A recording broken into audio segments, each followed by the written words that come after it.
Okay, so it's another beautiful Friday evening, and the show is the book review show right here with me, Caroline Owusu Asamoah. We are all excited. Why? Because this Sunday is Father's Day. Yes, yes, yes. And though Father's Day strikes as a gloomy day for some people because they may have lost their dads or things may not have gone well in their lives, God definitely is a father to the fatherless, and he gives us people to stand in as fathers. And we all know that God is the father who sticks closer than a brother, and he will always be there with us. He will never leave us nor forsake us. So today we are not looking at another book, but we are having a panel discussion, and we have three strong fathers.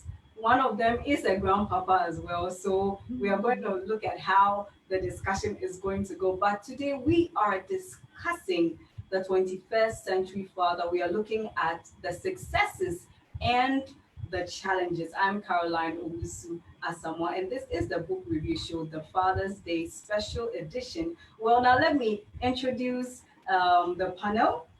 I have with me Reverend Joe Plange. He is the resident pastor of ICGC, the Father's House Chapel at Dansoman Akoko Photo. And he has two children and two strong grandchildren. But if I'm not correct, he can correct me later on. And next is Reverend Raymond Baah Abekah. He is the minister of the Trinity Congregation of the Presbyterian Church of Ghana, Adjei Koforidua. He is the father of three strong boys. Yes, the father of three strong boys. And then we have Pastor Emmanuel Adjei. He is also the resident pastor at God's Tabernacle of Praise, Kabod Assembly in Ghana. So I don't know who I'm going to start with, but I think I'll start with the youngest so far. And he is Pastor Emmanuel Adjei. Pastor Emma, good evening and welcome to the Book Review Show. Good evening, and thank you, Caroline. Good to have you on the show tonight. Yes, yes. Thank you so much for this opportunity. It's such an honor. Right. So before we continue, let me also say hello to Reverend Baah Abekah. Reverend Baah Abekah, let's give a wave to our audience. Okay. And last but not least, Reverend Joe Plange. Can you give us a wave so that our people can see you? All right, all right, all right, all right. Thank you so much, men of God, for joining me. I'm humbled this blessed evening. Now, Pastor Ima, you are a freshest, or should I say, the latest father amongst the three fathers tonight. What is fatherhood, or how can you tell us your fatherhood experience so far? Okay. When we want to look at the subject of fatherhood, just like you said, I have not been a father for long, just about 4 years. It's been an interesting experience, but I would like to see fatherhood from the perspective of what scripture defines God as a father. And so when you look at that Greek word, it means a nourisher, a protector, and an upholder. And so a nourisher is someone who provides the needs, that's everything that you need. And a protector is someone who keeps you safe. And then an upholder is one who is with you regardless of what you are going through.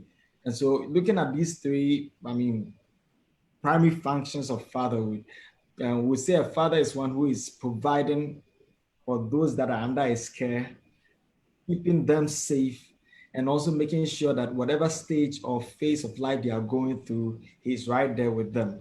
And so that's a simple definition I want to give to fatherhood. With my experience, I think it's been an interesting journey. 4 years, but it's been very, very interesting. My whole life has changed actually, because now you have a whole human being taken care of, and I think that's what I want to say for now. Okay, okay. Thank you, Pastor Ima. Well, now we are moving to Reverend Plange. Reverend Joe Plange, what is fatherhood? Pastor Ima has given his definition, and after that, could you tell us a bit about your fatherhood as well as grandfatherhood experience? Yeah, Caroline, can you hear me? Yes, Papa, we can hear you. Well, I think I share the sentiments of Pastor Emmanuel in terms of what fatherhood means. From my perspective, I think of fatherhood basically is one that gives a sense of destiny to his children. Fatherhood is someone also who gives a sense of influence. It gives a sense of direction to his children, and above all, give a sense of support to them.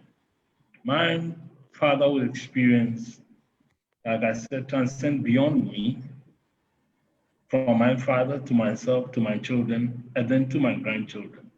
It's a wonderful experience that I can't share all now, but one thing I can say for sure, that the relationship that existed between myself and my children is quite different from what I have now with my grandchildren. Maybe as we go into fatherhood and as we discuss further, I'll be able to shed some few light on them. I'll leave it here for now. Okay. Thank you so much, Papa. Thank you so much. Yes. So our next is Reverend Raymond Baah. Reverend Raymond, how would you describe fatherhood, and how has your fatherhood experience been, being able to father three strong boys? Thank you very much, Carol, and my dear senior brother and my younger brother who are on this great show. We give thanks to the Lord for this opportunity, and I want to say thank you for this opportunity as well. I must confess that the first two speakers have also touched on the subject matter of fatherhood. Now, as long as, and as soon as one enters into, you get married and then you get your first child, surely you have entered into fatherhood. I believe that as you go along, you may ask a question as to whether if somebody has not given birth to his own biological father, whether the person, biological child, whether the person is going to be a father or not. But we'll get into that. But it's such a wonderful experience to be a father. And Pastor Yima made mention of one of the points that he touched on has to do with the ability to provide. And the ability to provide here is not only physical needs, but as Reverend Plange said, to be able to guide them spiritually so that the destiny that has been entrusted into them, they will be able to accomplish that. You need to provide guidance. You need to provide their spiritual needs. You need to be there for them. It's a whole world of experience.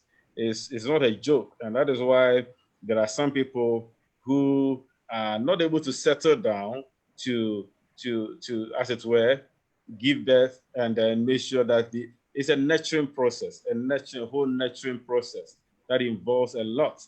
It's not a game for the boys. It's a game for people who are ready to do something for the Lord, especially coming from the point of view, from the angle that when a child is brought forth into this world, that child has been entrusted into your hand, or those children have been entrusted into your hand, and you are only a steward.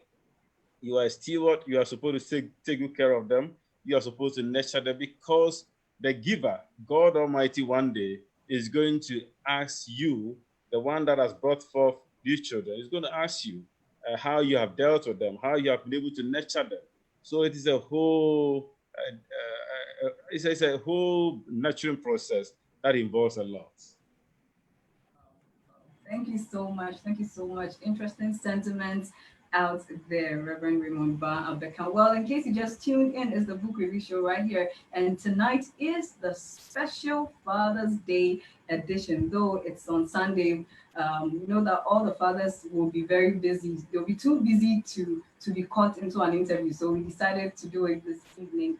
Well, now I want to find out, starting from Reverend Joe Plange, uh, when does fatherhood begin? Now, biologically, we know that when a woman gives birth, it definitely is the man that helps in the conception process, and finally the baby is born.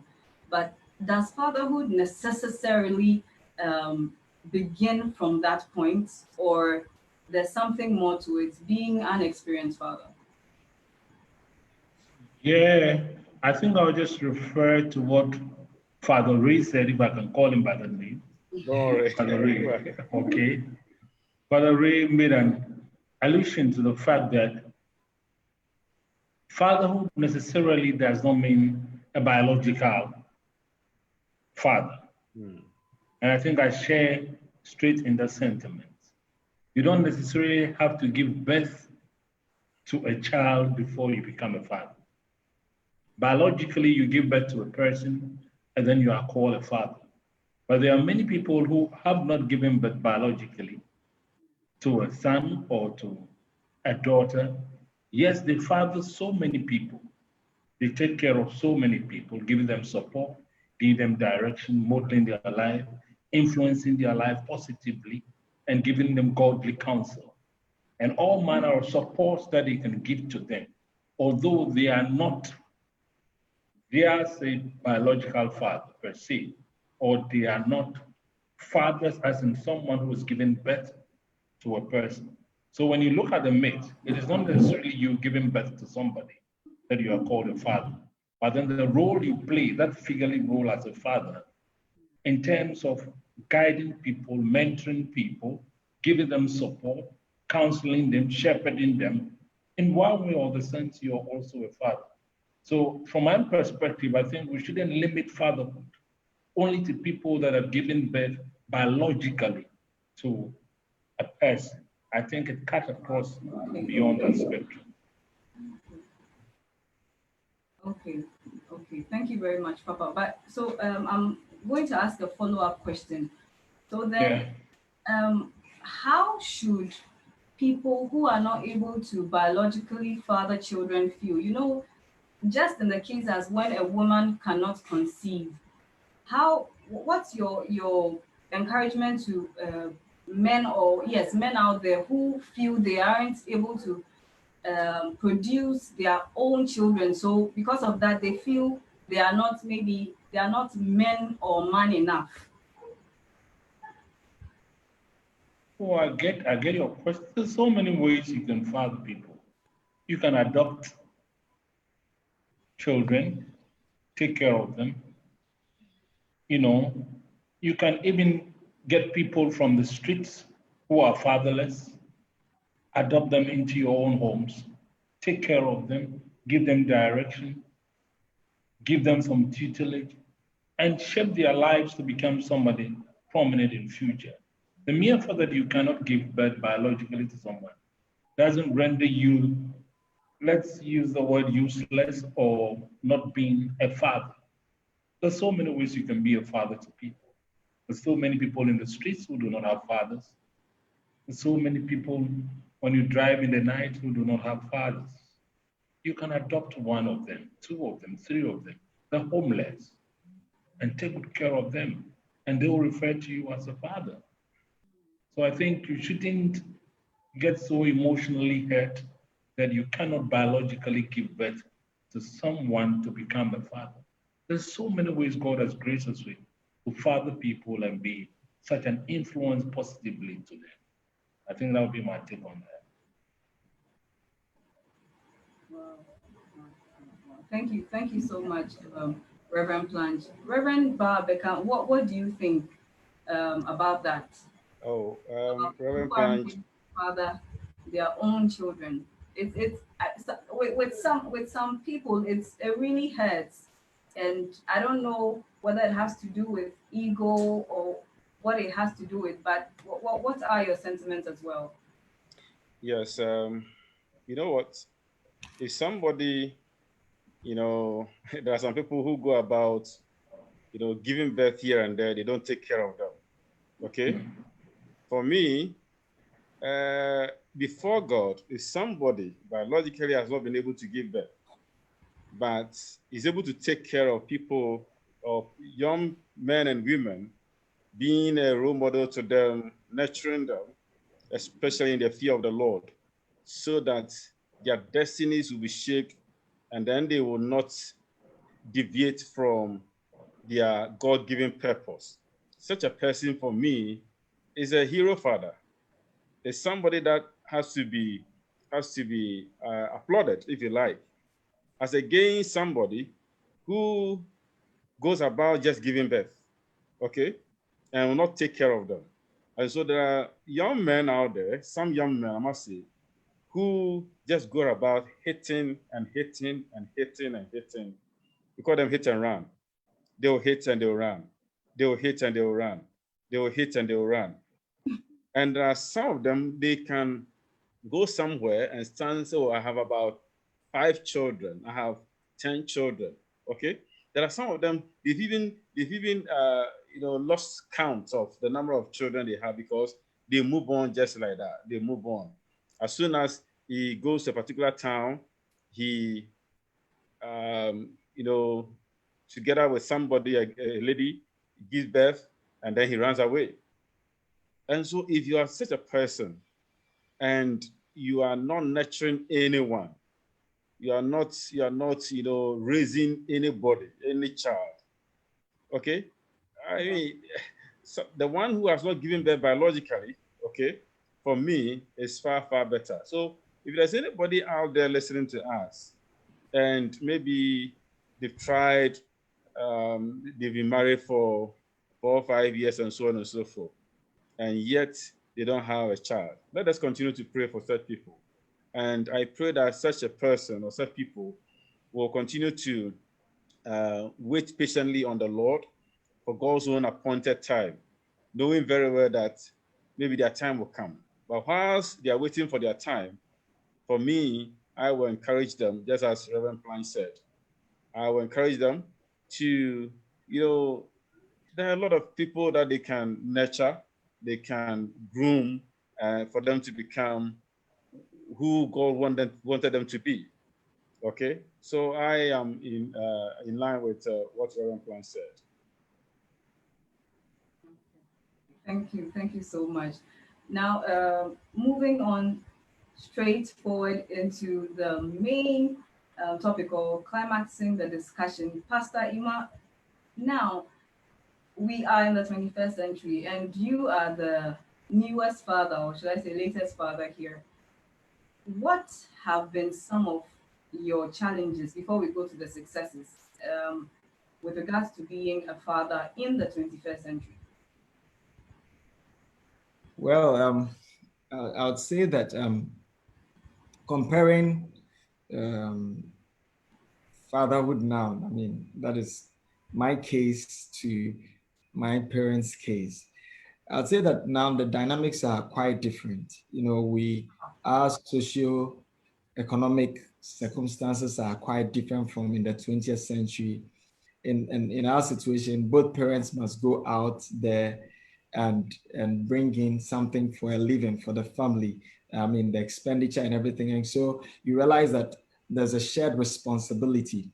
And unlike previously where it was mostly the man out there and then the woman was practically home, I mean, taking care of the children, and the man comes back. We have an entirely different situation where both of you have to go out, both of you have to come back in, and you still have the children to take care of because the principles governing parenting hasn't changed, whether or not we are in the 21st century. And so now the challenge there is how to be able to combine all the stress factors out there with the primary responsibility of taking care of the children that God has given to us. And it's quite challenging, but for me, one of the things that has helped me to navigate this challenge is the fact that at the back of my mind, I know that my primary responsibility is to my child, or my primary responsibility is the fathering. I mean, if God has given me this gift, of a child, that regardless of whatever circumstance, I am supposed to be committed to this child.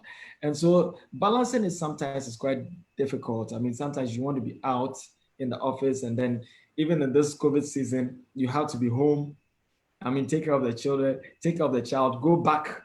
I mean, trying to work through this is quite difficult.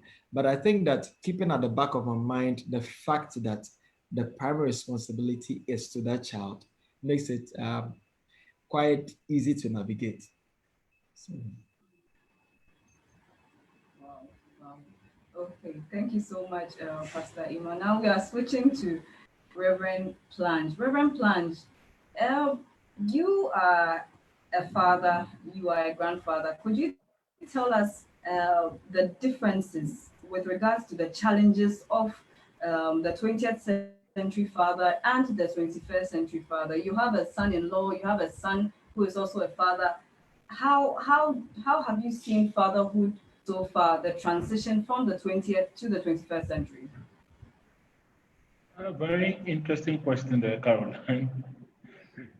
The 20th century father and the 21st century father, the challenges are quite, dicey. But I would like to pick it first from the challenges that Emmanuel shared with us, Pastor Emmanuel shared with us. The 21st century father is caught up in a social world where he has to nurture for the child, find time for the child, show love for the child, have some affection and emotion for the child. Now the challenges comes about when both parents, like Pastor Emmanuel said, are career parents. So for that matter, they all have to leave the house in the morning and go to work the same time and come back, maybe either late in the evening, one may come earlier than the other, and then come back. So you realize that in that space of time between the morning and the evening, there's a challenge of how to show parental love to these kids that are growing up. Now, what they do, I now say, is most of the time they go leave either the kids with their grandparents, or maybe they get a nanny or somebody to take care of the kids. So the challenge here is that it's time for your kids as a father. Your relationship with your kids as a father. That kind of spectrum is missing over there. And it's a big challenge that the 21st century father faces. You can buy all the toys. You can give him all the fantasies of life. But when you miss time with them, when you miss sharing of love with them, building emotional relationship with them, you just become a fatherly figure just in the house and not necessarily fulfilling your God-given responsibilities. So it's one of the challenges I see with the 21st century father, because yes, they are all career people, majority of them. My son-in-law is working, my daughter is working, my daughter-in-law is working, my son is working. They all go out, leave their kids with their grandfather or their grandmother. They come back late in the evening for all the space of time as a grandmother. And I see a very big challenge over there. If we don't take time, or if they don't take time, they see their kids being raised up by their grandparents. And grandparents have the tendency of pampering the child to the extent that if you don't take time, slowly, your child will grow up to become a grandparent or a grandparent baby. And for that matter, the kind of love, the kind of protection we give them, the 21st century baby, will become so solidified that even when the parent wants to instruct them or teach them where to go, the grandparent just jumps in and try to shield the child. In so doing, unconsciously, you are training the child in a way that I think is not proper, because you don't give the parents the right to instruct their children. And you are doing it not maybe out of, for want of words, out of jealousy or something, but it's your affection and love for this kid that is with you all this while they've been to work. You tend more or less like it's your baby. And so you're trying to be overly protective. You are trying to be overly guarding them, and trying to prevent the dad from spanking them or from using the rod on them. And by so doing, slowly, you don't take time. You get a baby that is overly protected and become, excuse my language, a spoiled brat. And so that's one of the challenges I see with the 21st century parent. I think that's what I'll say for now. When we get into details, I'll share my few thoughts. Thank you. Thank you so much, Reverend Plange. Well, in case you just tuned in, it's the Book Review Show right here with me, Caroline Owusu Asamoah. And tonight is a special Father's Day edition. And we have Reverend Plange, he is a pastor with ICGC Father's House at Kokofoto. We have Pastor Emmanuel Adjei of God's Tabernacle of Praise. And we have Reverend Raymond Baah Abekah. He is a resident minister of Trinity Congregation, PCG, Adjei. Now, Reverend Raymond Baah Abekah, we've seen that the main challenge of the 21st century father has to do with, or should I say the home, then we move to the father, where both mom and dad are working to bring food on the table and all that. What is the challenge that you have seen? And if it has to do with work, is there an alternative? Since the father or both father and mother have to strive to put food on the table, do you have to work to the extent that you don't see your children? Because people say, hey, we have to make money, so then we can't talk about it because the money must flow. Yeah, money must flow, but you also have to, as I indicated earlier, that the children or a child that the Lord has given to you, that child or children, they are gifts from God. And that at a point in time, God is going to ask you how you have been able to raise them up. So what I would like to say, in addition to some of the challenges in the 21st century, has to do with the fact that some of us were fortunate to be part of the 20th century, and we are in the 21st century as well. And you know that a few years ago, this whole issue of social media was nothing to write home about. Okay, some of these social media issues are just recent developments. Okay. Yeah. Carol, can you hear me? Yes, I can hear you. Okay. So what I'm saying is that in addition to the work issue that Pastor Emmanuel and Pastor Plange have talked about, we also have a serious challenge with the social media, especially in times like this. Raising children within this period, 21st century, is not something that is easy, because we have all the gadgets there. Some of us, I must confess to you that some of us saw television when we were much, probably in our teens. Yes. So even that one was a black and white television. And in addition to that, it was the one they call etikopo. Etikopo is like, And so, but look at your child. Your child is a little over a year, right? Oh, he's not yet a year. He's 5 months. Not yet even a year. But this child, who is not even a year now, can just pick your phone, will play with it, is exposed to the whole world. The child is exposed to the whole world. Okay?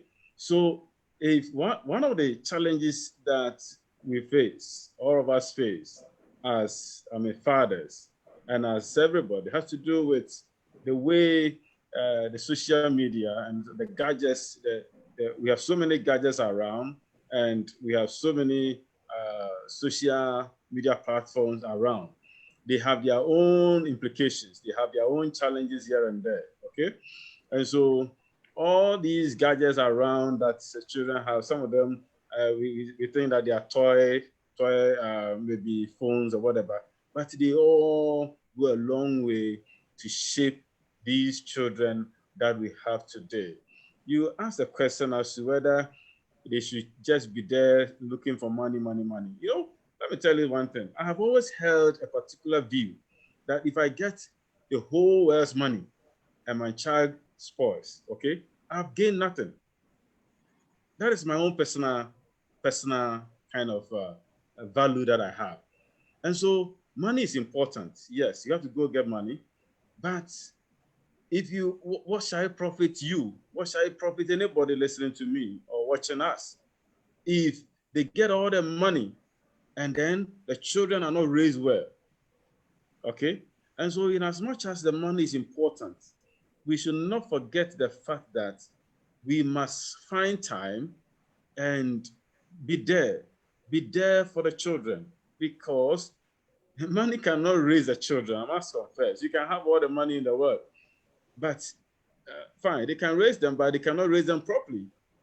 Okay, and that is why in our societies, in our communities, we have people who have money, excuse me to say, their children are it's something else. And there are some people who don't have all the money, okay, yet in their poverty, in the little that they have, they've been able to raise children who have virtues, children who others can look up to, children who are walking in their destinies. And so those things are more important than just seeking for money. I'm not saying that money is not good. We need money. But if you get all the money and I tell you your children go wayward, for me, it is absolutely fruitless.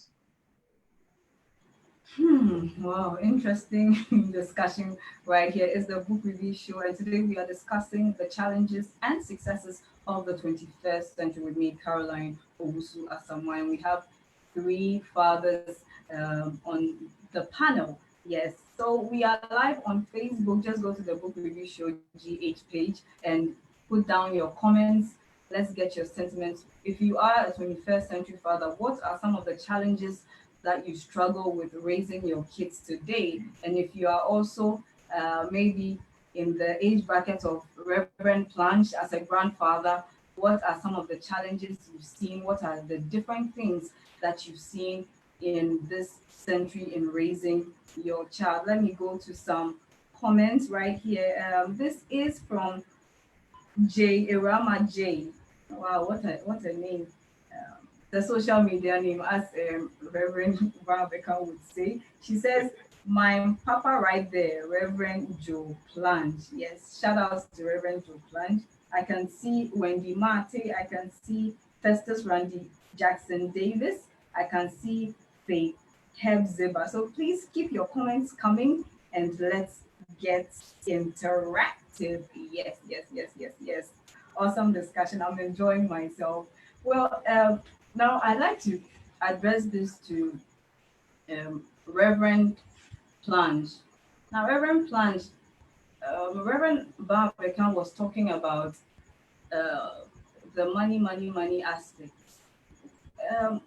How do you balance all these things, especially if you have a job that is so demanding that you are not around? Does that mean you should settle for something less in order to make time for your kids? Where do you strike the balance? Because sometimes the fathers definitely want to be there for the children, but it's like the job is in such a way that it's not that you maybe want to really chase the money and abandon your home, or chase the congregation and abandon your home, but it's like there's nothing that you can do. What are your explanations, or how do you address this situation for fathers who are watching and are in this sort of dilemma? Yeah, Caroline, I think the greater crisis of men is basically the absence of father. That is the greatest crisis, the absence of the father. For me, I see the mothers mostly more bonding with their children right from the time of conception. You carry the baby for 9 months, go through all manner of, changing scenes of life. You go through labor pains. But then at the sight of the baby, you easily forget your labor pains and you begin to smile. Right from that moment, the bonding continues after the birth. And so the mothers offer some kind of intimacy and some kind of emotional attachment to the kids, which the father does not have the privilege of having by virtue of his constitution. Now, it is up to the father to be able to make time and to be able to show love to the child that he is the head of the unit in that very house. And I think the 21st century father will have to deliberately and intentionally find time to spend with his or her kids. His kids. The 21st century father must deliberately, intentionally, even if the time span is just for a short period, make it very exciting, make it very fulfilling, make it very loving. Let the child feel and know that, look, I have a father that I can run to. I have a father that I can hold on to. I have a father that can support me in everything. No matter the time that you use going up for work and no matter how challenging your work is, the short time that you get with your daughter or with your son, make absolute use of that time.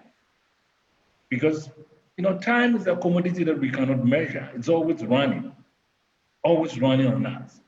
So what we have to do is we must create time, even if it is 2 hours, 3 hours. Let the 3 hours be very fulfilling and meaningful to that child that you have. It's not the number of days or the number of hours, but how meaningful you make that life or this short moment with your daughter, with your son, with your child, is what is very, very, very important. So we can run after money, we can look for money, but like Father Ray said, money is not everything. But I believe that the father needs to get time. No matter how you run around, the little time you get, make it very meaningful. Spend time, love your kid. Let your kid feel that, yes, I have a father. Let the kid feel a sense of support, a sense of love and a tender care. That, look, I have a father that I can run to and nobody can just, pull me up about. I trust my father. I believe in my father. My father spends quality time with me. No matter the hours, if it is even 2 hours, make good use of that time. And I think by so doing, you'll be able to build a very healthy relation with your kids. Thank you so much, Paul. Now, let's go to the latest 21st century father. Pastor Emma, again, how have you been able to balance and be there for your daughter and be a family man, studying, handling a church, a ministry with Father Ray and Reverend Plange or Papa have set their part, but you are the latest. You are in the era where everything, information outburst is so huge and so rampant. What are your sentiments?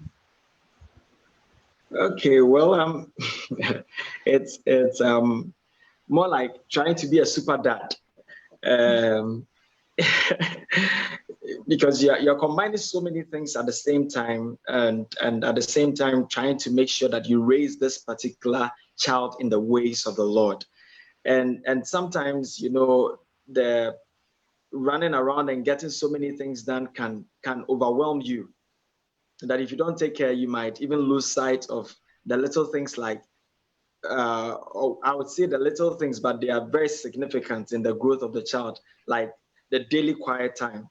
Because I remember I got caught up in this. Usually I allow her mom to have the quiet time with her. I mean, I pray with her, that's all. But I just realized that no, it's my responsibility as well to make sure that we teach her and raise her in the fear of the Lord. So, it's easy to be caught up as a pastor. I mean, very busy out there helping people to know the ways of the Lord and to turn to God. And then in your own home, it's like, okay, I mean, let's get mommy to do this. But then the conviction, keeps on coming that no, this is your responsibility. And so I remember, I mean, juggling between my masters and then pastoring and all of that. And sometimes you have to spend hours behind the books. But still, when I come, I mean, at least, even if it is just 30 minutes, I want to make sure that it's quality 30 minutes with this child. Because I can get everything in this world, but if I lose this child, in not losing her physically, but losing her morally, losing her mentally, losing her emotionally, that's going to be a whole new work to do. And so for me, that is also another reason that, yes, let's get the good things like Father said, but let's keep in mind that the focus is to make sure that we raise these children very well. And so, yes, it's not been easy, but the constant thing to keep at the back of the mind is that even if I come in some few minutes, I want to spend those quality few minutes with this child so she also knows the father figure in her life, someone she can look up to, someone she knows is always there for her. And at least by God's grace, you hear daddy, daddy, daddy more in this house. I mean, daddy, daddy, daddy. And, and I'm proud of that because it shows that as a father, I've at least tried to be there for her constantly. That's interesting. So what I'm gathering from the three fathers is that though quantity time is important, you have to make sure that the quantity time is quality. So even if it's 30 minutes you have with your child, make it memorable because I recall some friends when we were growing up, their fathers were always home, but it was as if their fathers did not exist. And I mean, the kind of memories they had about their dads were so bitter. And I believe that the narrative is changing right here on this discussion. Well, in case you just tuned in, it's the Book Review Show, the special Father's Day edition. And I have three wonderful fathers and a grandpa with me here. And we are discussing the challenges and successes of the 21st century father. Well, this program is proudly brought to you by GCO Multimedia and the editors GH. So if you want to edit your book, if you want to edit your CV, if you want to edit your script, if you are going for an interview and you need help with preparation, editors GH is the platform for you. So just go to Facebook or Instagram at the editors GH. Okay, so the discussion continues. Let me read some comments. Opari Blessing says, good job. God bless you and your panel. God bless you, Sarah One. Faith Hepzibah says hello. She waves again. And Maud Latte says, good job. Nana King, I see you. Akonos Solomon says, Papa Joe, you know you are not a father to your children alone, but to everyone who made it a point to get closer to you at all times. Indeed, you are a father every child will love to have. Happy Father's Day in advance. Okay, let me see. I saw another message here. Let me go to the live video comments. Ampim Dakwa says, Reverend Abekah, God bless you for your advice. It's a blessing having you here, Papa. Now, Daniel Pepper says, Happy Father's Day in advance, Reverend Abekah. Thank you for all the love and guidance you have given me all this year. So glad to be watching you share this great insight now. Now, Evelyn Baah says, a wonderful panel, very inspiring and educative program. Glorious Father's Day in advance. Special one goes to Father Ray. Good job, Carol. God richly bless you. God richly bless you too. Now, Daniel Pepper says, the 21st century father should make time for their kids, no matter how short it is. Let them feel your support. Truly, that's the fatherly love we need in these times. Thank you, Rev Joe. Thank you to Daniel Pepra. So the discussion continues. Now, let's look at the successes or some of the advantages that make the 21st or that help the 21st century father to become a better father. Let's start from Pastor Ima, then we go to Reverend Plange, and then Reverend Baah Abekah. Pastor Emmanuel, can you tell us some of the successes of the 21st century father? Would I say we've had successes? I mean, because the success of fatherhood is actually seen in the next generation. It's quite a debatable issue to say whether we've had successes or not, because then we're going to measure it by the next generation. We're going to measure it by what we see. And so I would say that looking at the way things are running, yes, of course, now some fathers are quite involved in the lives of their children compared to previously. And so we might consider that a little bit of a success. But I think we can measure the full success of fatherhood in this generation by what happens in the next generation, because then it will show whether or not the time we spent, the inputs we have made, the nourishment we have given is actually yielding the kind of fruit that we expect to see. And so, well, I'll just like to say that possibly if we want to look at success in a certain way, then maybe quite a number of fathers are now more involved with their children compared to previously. But we can have a full measure of success quite later when we see the fruit of what is actually happening now. That's an interesting thought out there. Reverend Plange, what do you think? Yeah, I think I'll say this, that no man can measure the success of his life as a father beyond the success of his family. I'll repeat that again. No man can measure the success of his life as a father beyond the success of his family. Now, if we can see the success of a father, it reflects in your family. If your family is not really informed and in shape, and there's misunderstanding in the house, in the home, among the kids, in the house of the 21st century father, then we cannot say there's been a success there. So we can measure the success by how your family runs and how your family is doing. Again, we can measure the success of the 21st century father in the light of the things that he does for the kids in the family. Father Ray was alluding to the fact about a wide range of social media where our children or the 21st century daughter or son is exposed to. And if we don't take time, they can get to areas where it can devalue their moral beliefs and their core beliefs. All we want to do is to raise up godly children, is to raise up children who fear the Lord and people who become influential in life. However, on the social media also, we have the privilege of being exposed to a whole huge of information, which are also positive, that we can use in engaging our kids and making them become successful people in life.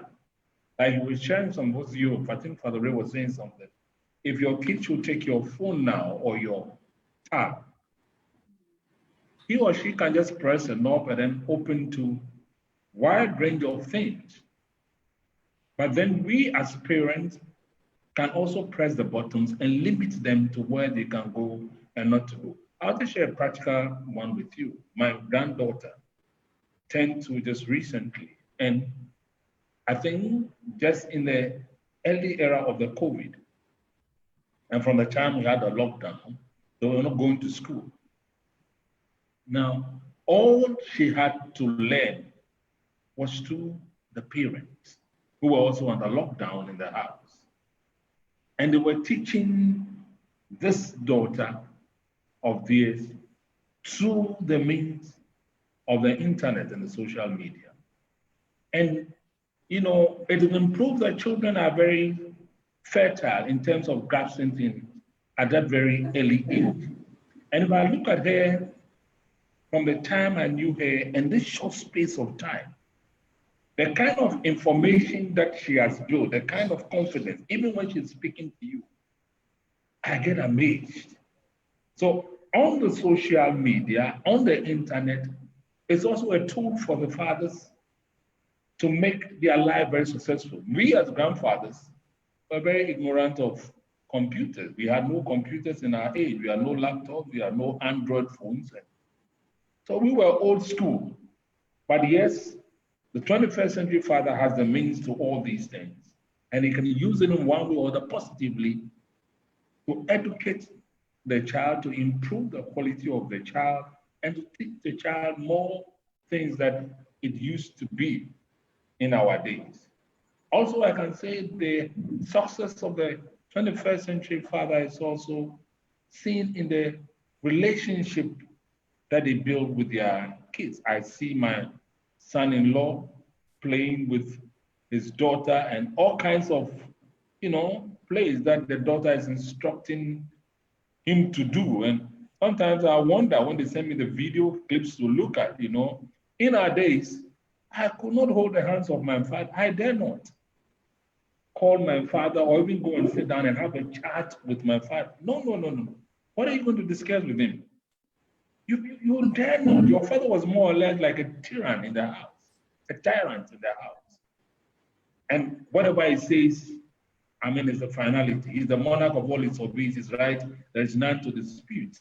You know, so the 21st century father has a kind of sheep, like Reverend Adjei said. They can have much time for their kids now, build relations, get them on, drive them on, and make good of everything that they have with them. We didn't have it. And so for now, we are now trying to turn it onto our grandchildren. I didn't have the kind of relationship I have with my granddaughter now with my sons and my daughters. No. I look back and I say, wow, did I make a mistake? I never made a mistake. That was our era. What we learned from our parents, we tried to emulate it. But now I see the relationship between myself and my grandchildren, and I say, wow, I'm yearning to see them every day. If I don't take a phone to do a video call, to chat with them, it looks like there's something missing in my life, you know. So the successes they have there now is that they can build more affection and emotional love with their children and to get them going. And believe you me, like Pastor Emmanuel said, you always hear daddy, daddy, daddy, daddy. It's a sense of fulfillment. It's a sense of fulfillment that, yes, your child knows you are there. If anything, he will run to you or she will run to you. And you feel proud about that. So I think there are a lot of success that they can chalk over there as 21st century fathers, unlike our days when we were, hey, you can have a lovely chat with your father. Father says this, you have to obey, whether you like it or not. If there's food, it's kinky and fish, you have to eat kinky and fish. You don't have any option. 21st century father, the daughter has option. No, I won't eat rice. No, I want this, you know. So they have a lot of leverage over there to build on it and to make the life well meaning for them. Thank you, Reverend Plange. Now, Reverend Abekah, what do you think after these two fathers have spoken? What? I absolutely share the views and the opinions of Pastor Emmanuel and Reverend Plange.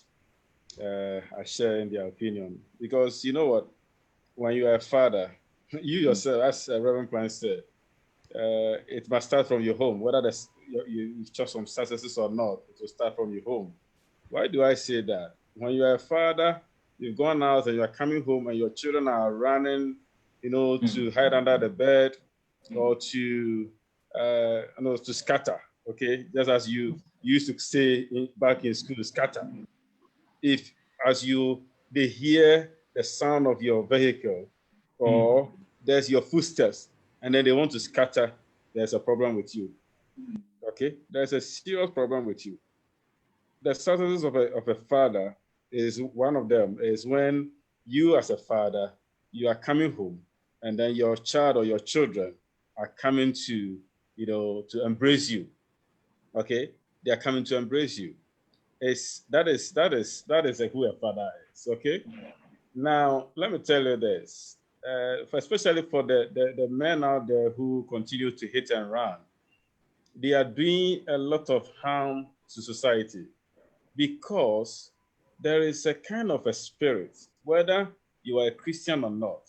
A father carries a spirit, a certain spirit that is supposed to be to cover the children. Okay. And if you're a Christian, it's a special one. But even if you're not a Christian, there is a spirit of fatherhood that you're supposed to use to cover your children. And so if you're not there, they miss a lot. They miss a lot. Okay? And so for me, one of the successes of fatherhood is investment in the children. I want to talk about investment. I'm not talking about how much money you are saving for them. It's not how much money you are saving for them. That is also important. Or the school the person is going to attend and all that. Okay? But as they have all said, the investment in time is so key, so important. And especially if you are a father and you don't go to church, oh my goodness. If you're a father and you don't go to church, you don't nurture them in the fear of the Lord. Because the Bible says that you should teach the child the way he or she should go. And when the child grows, he will not depart from it. Okay? When the child grows, he will not depart from it. Look, it's good to get all the wealth for our children. No two ways about that. But we are supposed to nurture them to fear the Lord. That would be a great success. If you are not nurturing your children to fear the Lord, to know who Jesus is, you have missed the mark. You have missed the mark. You can give them everything in this world. I tell you, it will go to nothing. It will go to nothing. And so, if you want to measure successes, for me, it's a process. It's not just a one-day thing. It's a whole process. But it must start from you nurturing your children to fear the Lord, to know who Jesus Christ is. And when you are able to do that, you have given them a huge investment. And from then, they can maneuver their way through the thick and all the changing phases of life that we can think of. Wow, thank you so much. Oh, it's amazing how time flies. I wish we could go on and on and on and on and on. But let me read some comments and then we get the final sentiments from our panelists, sorry. Betty Nana Obiele Komi, I see you. Ni Lami Ferdinand, I see you. Sandy Bailey is giving us an applause. Norman Bediako, I see you. Okay, have I read this?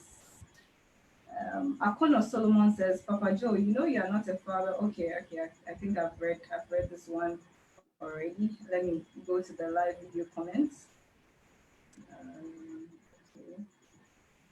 Okay, Prissy Apple says, Happy Father's Day in advance, Pastor Ima. We love you so much. Adjei Pokua says, God bless you, Reverend Abekah. You are indeed a true example of a good father. Happy Father's Day, and happy Father's Day to all our panelists tonight. Okay, so we are having our last question and then we wrap up. Now, we've stressed the importance of the God factor, but quickly from Reverend Baah Abekah. Now we see a lot of children growing up and we see the ladies always being prepared. You have to be a good wife. You have to learn how to cook. You have to dress well. You have to do this. You have to do that. You have to do this. You have to do that. Now, how about for the boys and for the fathers? Is there enough education for them? Are they being trained enough? Or I don't know how to say it, but is there a training for fatherhood? Reverend Abekah. Okay, so who are those training the ladies or the young ladies to become like good mothers? I'm asking you a question. Who are doing those things? Usually it's the mothers and with society Okay, because wonderful, it's wonderful. Majority of them mothers. yeah. But the question is, what are some of the fathers? What are some of them? The fathers that are supposed to, nurture their young ones also, okay, to also become good fathers. For instance, as a pastor, anytime people bring their children or maybe a child to the chapel for naming, one of the questions I always throw at them is that now you are maybe 28, your wife is 26 or whatever, okay, and you have come with your child to be baptized or to be named, okay. I always ask them the question, where will your child be at the time that your child will be maybe 28 or 30 or whatever? Where will your child be? Now, I'm asking this question because there's a whole nurturing process, okay? A nurturing process that is supposed to be done by both the man and the woman, the husband and the wife. And so, yes, the ladies are being nurtured, to become good mothers, good wives, and so on and so forth. And it's also the duty of society and also the fathers. It must start from the fathers. But in a situation where many of the fathers are not there, okay? Many of the fathers are not there. And so there's not enough. It's not enough. There's no enough education for our young people. I have 3 boys, and I must confess to the glory of God that we started, myself and my wife. I know my wife is listening to me. She's not right here with me here, but she's listening to me because I heard you, I heard you read some of the comments, exactly. So I know we've been nurturing them. They are teenagers, okay? They are teenagers, but we have been nurturing them to become good fathers in the future. And so it must start from home, and then the church will come on board and the larger society, okay? So there's not enough of the education out there, okay? Interesting. Reverend Plange, Yeah, Caroline, what is your question was about who is nurturing the young men to become godly fathers in the house, if I can get it right. Because we're talking about the ladies are saying, oh, you have to do this, you have to look smart, you must do good cooking and stuff like that. And I think I share what Father Ray says, it all begins from the home. It all begins from the home. And it begins from you, the father, being a role model to your son.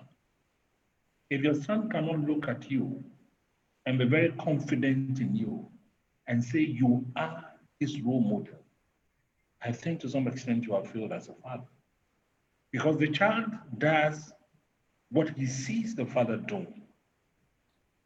Whatever habits he will pick, most of them is going to come from what he sees the father doing. And so if right from the home, you, the father, put up not a kind of appearance, but you do what is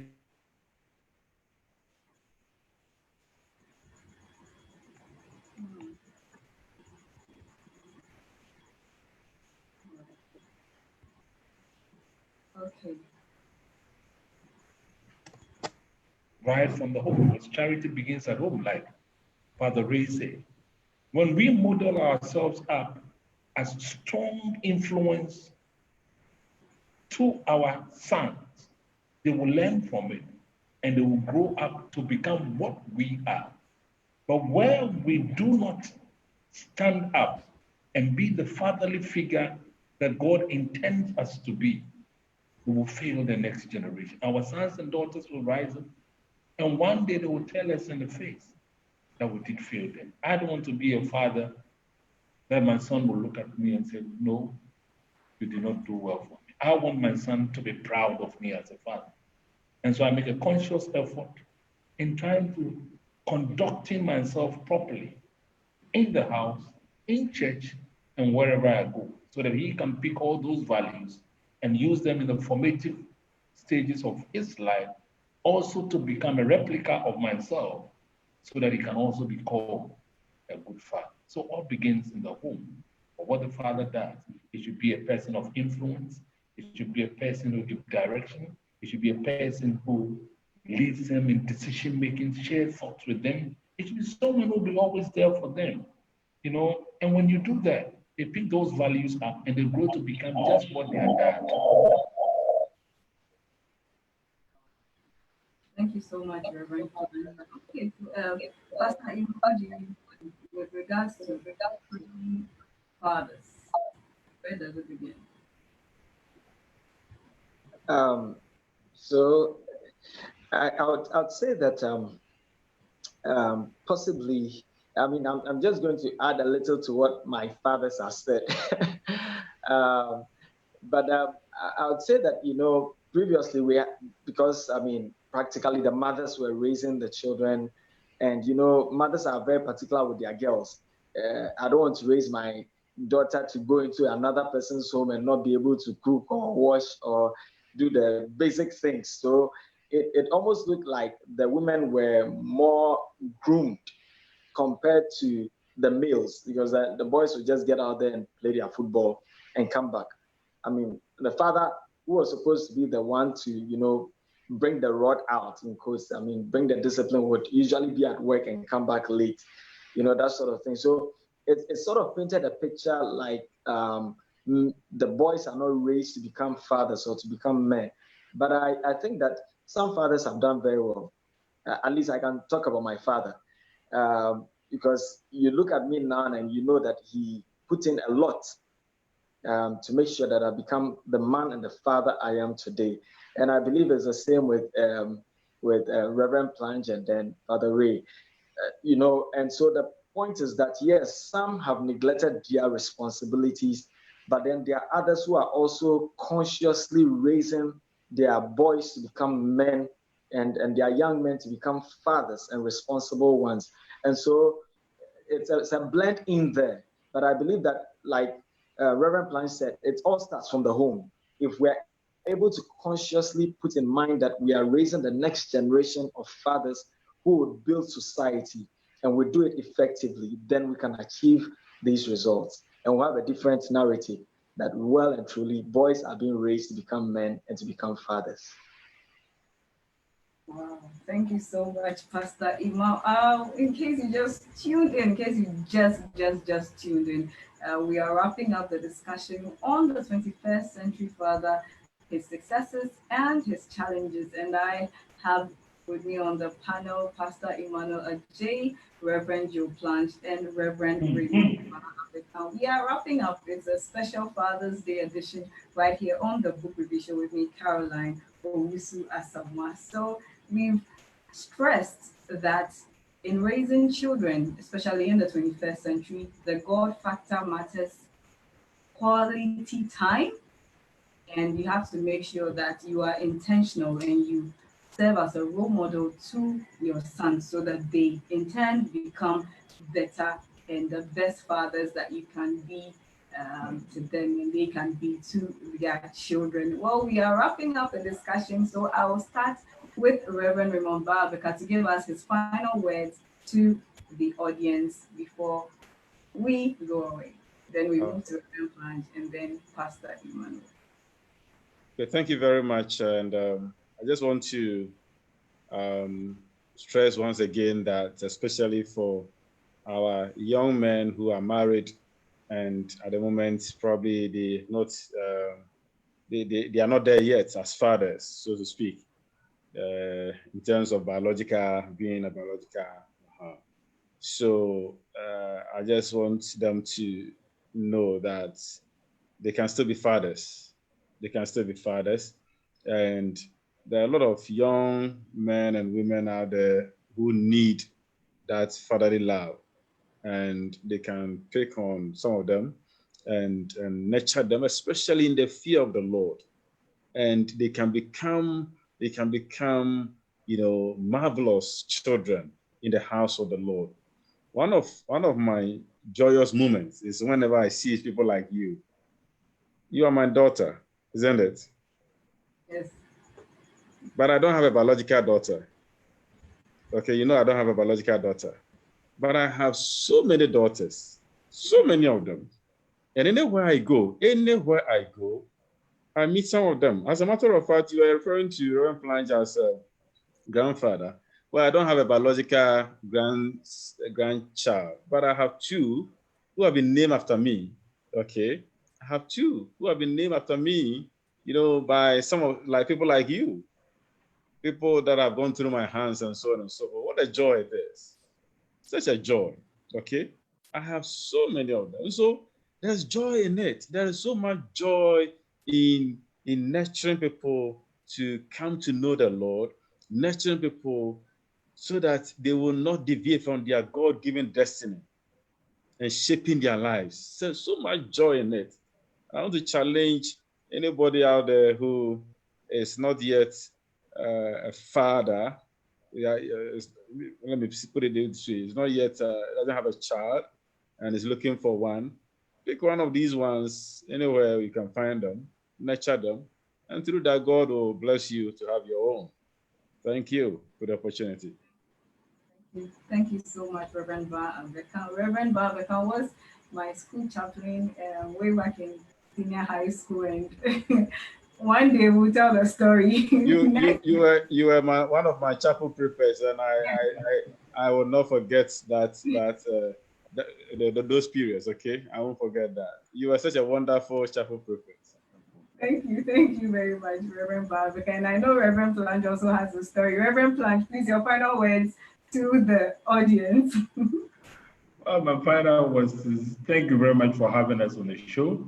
I've learned a lot from Father Ray and Pastor Emmanuel. It's been very exciting and very fulfilling. My last words of final thought is that the fathers out there, a simple one. Try to maintain balance in the home. Try and maintain balance for your work schedules and then for your home. And let your priorities be apt. It's first your faith in God, second is your family, and then the third is your vocation. If you put these three things together, your home will be a very lovely place and be able to be that Godfather that He wants you to be. Those are my final thoughts. Thank you very much for having me on the show. Thank you to Papa. Thank you, Papa. Also, when I was in uni, Papa also served as my father, and he always said he liked my dancing moves. When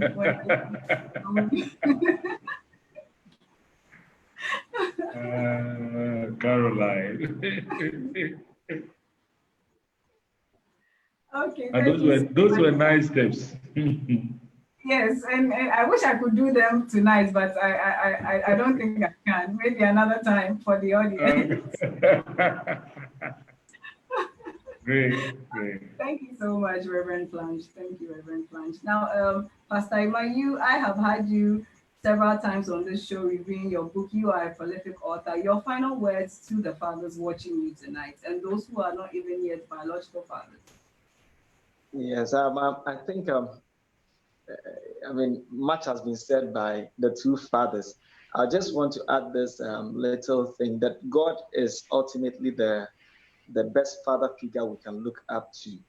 And so if we want to model this father figure, then as fathers, we have to constantly be with him. You can't leave out the presence of God in fathering. The more we spend time with God and the more we spend time in his word, the better we understand what he has wired us to do, that is being fathers in the home. And so I would like to add to this that if we want to be effective fathers, then we have to constantly be with the best father, that is our Heavenly Father, and be with his word, the word that guides us and helps us to be able to instruct the children in his ways. And for those that, do not have biological children, much has been said by the two fathers. I think that children are, like scripture says, a gift from God, a heritage from the Lord. And so in God's due time, he will give you one. But in the time being, he will still bring people your way that you can have that oversight and that responsibility. And when such people come, take it as this is another gift that God has given to me. This might not be for my loins, but it's a gift that God has given to me, and I'll pay attention to that gift until the best comes out of that gift. Amen. Amen. Thank you so much. Thank you so much. Nana Yao Edu is waving, and Ogdankwa says, super. Sandy Bailey is applauding us. And I'd like to take this opportunity to wish first my panelists a happy Father's Day in advance. I lost my father when I was a teenager, and God brought me fathers. He started with Reverend Baah, Abekah, some others in church. Reverend Plange came along, and so many others. And as they said, if you do not have a biological child yet, be a father to other people out there because they need you in this broken world. Thank you so much, Reverend Raymond Baah, Abekah. Thank you so much, Reverend Joe Plange, and thank you so much, Emmanuel Adjei, for honoring our invitation.